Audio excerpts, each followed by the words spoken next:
నమస్తే అండి. సత్యభామ యూట్యూబ్ ఛానల్కు స్వాగతం. మనం పౌర్ణమి నాడు రాత్రి లక్ష్మీనారాయణుల పూజను పూర్తి చేసుకున్న తర్వాత మరుసటి రోజు ఉదయం ఏ విధంగా పూజ చేసుకోవాలి, ఏ విధంగా స్వామివారికి ఉద్వాసన చెప్పాలి అనేది ఈ వీడియోలో మనం చూద్దాము.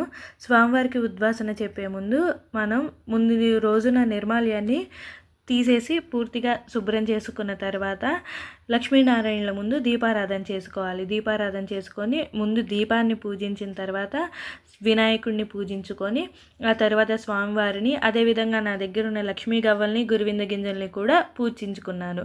ఆ తర్వాత మనకి వచ్చిన శ్లోకాలు, స్తోత్రాలు చదువుకొని దీపం స్వామివారికి సమర్పించిన తర్వాత నైవేద్యం పెట్టి హారతి ఇచ్చానమాట. ఆ తర్వాత హారతి ఇచ్చిన తర్వాత మనం లేచి నిలబడి స్వామివారికి ఉద్యాపన అనేది చెప్పుకోవాలి. కొంచెం వినాయకుడిని, మనం పెట్టుకున్న లక్ష్మీనారాయణుల యొక్క ఫోటోని కూడా కదపాలి. థ్యాంక్